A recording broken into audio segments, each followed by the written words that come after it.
ഞാൻ നിങ്ങളുടെ റോക്കി. കാര്യം വെച്ച് കഴിഞ്ഞാൽ ഇപ്പം നമ്മൾ ഇതിപ്പോൾ വീക്കെൻഡ് ആണല്ലോ. വീക്കെൻഡിൽ ഇന്നിപ്പോൾ ലാലേട്ടൻ വരും. ലാലേട്ടനോട് സംസാരിക്കുന്ന ഡേ ആണ്.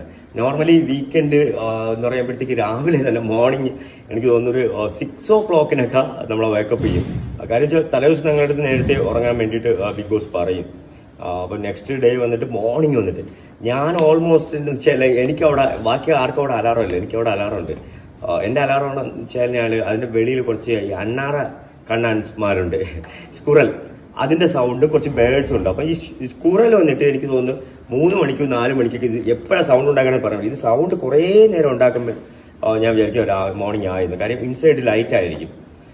അതുകൊണ്ട് തന്നെ നമുക്ക് പ്രോപ്പറായിട്ട് അറിയാൻ പറ്റത്തില്ല എപ്പോഴും നേരം വെളുത്തേന്ന്. എന്നിട്ട് അവിടെ ഞാൻ എല്ലാ ദിവസവും മോർണിംഗ് ഞാൻ എനിക്ക് തോന്നുന്നു ഒരു 5 o'clock മുന്നേ ഞാൻ എണീച്ച് റെഡി ആവും. പിന്നെ മോർണിംഗ് കുറച്ച് വർക്കൗട്ട് കാര്യങ്ങളൊക്കെ ഉണ്ട്, അതൊക്കെ മിസ് ചെയ്യുന്നുണ്ട്. എണീച്ച് റെഡി ആവും. പിന്നെ മോർണിംഗ് കുറച്ച് വർക്കൗട്ട് കാര്യങ്ങളൊക്കെ ഉണ്ട്, അതൊക്കെ മിസ് ചെയ്യുന്നുണ്ടോ ഭയങ്കരമായിട്ട്. സോ ഇന്ന് ലാലേട്ടൻ വരുന്ന ദിവസമുണ്ട്. ഇന്ന് എനിക്ക് നോർമലി ലാലേട്ടൻ വന്നിട്ട് ഫസ്റ്റ് റോക്കി പിന്നെ എന്താണ് പറയുക കഴിഞ്ഞ ആഴ്ചയിലെ, അല്ലെങ്കിൽ എന്തെങ്കിലും 1-2 അഭിപ്രായങ്ങൾ എൻ്റെ അടുത്ത് ചോദിക്കും. ഞാൻ ഇതുവരെയും ഞാൻ പറഞ്ഞിട്ടുള്ള അഭിപ്രായങ്ങളൊന്നും വ്യക്തിപരമായിട്ടുള്ള അഭിപ്രായങ്ങളായിരുന്നില്ല, പൊതുവായിട്ടുള്ള അഭിപ്രായങ്ങളാണ് ഞാൻ ലാലേട്ടൻ്റെ അടുത്ത് പറഞ്ഞുകൊണ്ടിരുന്നത്. പൊതു അഭിപ്രായങ്ങൾ, അതായത് ഞാനവിടെ സംസാരിച്ചത് എനിക്ക് വേണ്ടി സംസാരിച്ചതിനേക്കാളും കൂടുതൽ ജനങ്ങൾക്ക് വേണ്ടിയാണ് സംസാരിച്ചിട്ടുള്ളത്, അവിടെയുള്ള ആൾക്കാർക്ക് വേണ്ടിയിട്ട്, അല്ലേ. അവിടെ ഉണ്ടായിരുന്ന പല കാര്യങ്ങളിലും ഞാൻ പ്രോപ്പറായിട്ട് ഇടപെടുകയുണ്ടായി, അഭിപ്രായങ്ങൾ പറയുകയുണ്ടായി. അഭിപ്രായങ്ങൾ പറഞ്ഞിട്ട് സോ പ്രോപ്പർ റിസൾട്ട് കിട്ടി എനിക്ക്. ഞാൻ ഉന്നയിച്ച കംപ്ലൈൻറ്റുകൾക്കെല്ലാം റിസൾട്ടും അവിടെ കിട്ടി. ചുമ്മാ വന്ന് ഒരു കംപ്ലൈൻറ്റ് ഉന്നയിച്ച് പോയിട്ട് ഉള്ള ഒരു റോക്കി അല്ല. എനിക്ക് കൊടുത്ത കംപ്ലൈൻറ്റിനെല്ലാം പ്രോപ്പറായിട്ടുള്ള റിസൾട്ടും കിട്ടിയിട്ടുണ്ട്.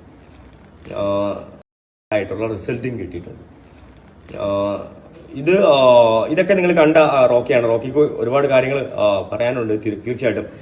ഒരു വലിയ ലക്ഷ്യത്തോടു കൂടി തന്നെയാണ് ഞാൻ അവിടെ പോയത്. ഞാൻ ഒരു ഉത്തരവാദിത്വം എനിക്കുണ്ടായിരുന്നു. ചോദ്യം ചോദിക്കപ്പെടുക തന്നെ ചെയ്യും ഇനിയും.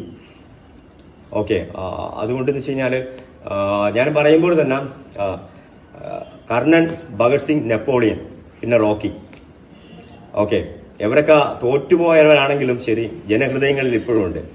പൊരുതി തൊട്ട അങ്ങ് പോട്ടെന്ന് വയ്ക്കും. പിന്നെ മിസ് ചെയ്യുന്നു. തിരിച്ചു വിളിച്ചാൽ തീർച്ചയായിട്ടും തിരിച്ച് വീണ്ടും ചോദ്യങ്ങൾ ചോദിക്കുവാൻ വേണ്ടിയിട്ട് റോക്കി ആ വീട്ടിലോട്ട് പോകും. നിങ്ങൾക്ക് എനിക്കും അതിനുള്ള ഭാഗ്യം ഉണ്ടാവട്ടെ എന്ന് പ്രാർത്ഥിക്കാം. എന്തായിരുന്നാലും എനിക്ക് തോന്നുന്നു ഇന്നും നാളെയും കൊണ്ട് അറിയാൻ പറ്റും ഞാൻ തിരിച്ചു പോകണമോ വേണ്ടയോ എന്നുള്ളത്. സോ നമുക്കൊരു 2 days കൂടെ നോക്കാം, അല്ലേ. സോ നമുക്കൊരു 2 days കൂടെ നോക്കാം, അല്ലേ. അപ്പോൾ എന്നെ ഇഷ്ടപ്പെട്ട ആൾക്കാർ അല്ലെങ്കിൽ എന്നെ സപ്പോർട്ട് ചെയ്യുന്നവർ ഞാൻ വീണ്ടും അവിടെ തുടരണം എന്ന് ഉള്ള എൻ്റെ വ്യക്തിത്വം തിരിച്ചറിയണം നിങ്ങൾക്ക്. അല്ലെങ്കിൽ റോക്കി കാണിക്കുന്നത് ഫേക്ക് ആണോ, ഡ്രാമയാണോ, സോ റോക്കി 2 മുഖങ്ങളുണ്ടോ, റോക്കി ആരാണ്, റോക്കി എന്താണ്, എവിടെ നിന്നാണ്, എങ്ങനെയാണ്, എന്തുകൊണ്ടാണ്, ഇതൊക്കെ നിങ്ങൾക്ക് അറിയാൻ താല്പര്യം ഉണ്ടെങ്കിൽ ഇതൊരു വലിയൊരു പ്ലാറ്റ്ഫോമാണ്. ഞാൻ എന്നെ തുറന്നു കാട്ടുന്നതിലൂടെ ഞാൻ ഒരുപാട് കാര്യങ്ങൾ എനിക്ക് നിങ്ങൾക്ക് പറഞ്ഞു തരാൻ പറ്റും. അല്ലാണ്ട് 7000 square feet 5 കാറും ബൈക്കും എന്ന് പറഞ്ഞ് ആളാകാൻ വേണ്ടി ഇവിടെ വന്നവനോ അല്ല റോക്കി. എനിക്ക് വ്യക്തമായ നിലപാടുകളുണ്ട്, എനിക്ക് വ്യക്തമായ ചോദ്യം ചെയ്യലുകളുണ്ട്. ഞാനത് ചോദിക്കുക തന്നെ ചെയ്യും. പിന്നെ എപ്പോഴും പറയും പോലെ എൻ്റെ വീടിൻ്റെ പ്രമാണം ചിലപ്പം ബാങ്കിൽ കാണും, പക്ഷേ റോക്കിയുടെ അഭിമാനം അത് റോക്കി പണയം വെച്ചിട്ടില്ല. ഓക്കെ, അതും കൂടെ മനസ്സിലാക്കുക. ഒരുപാട് പറയാൻ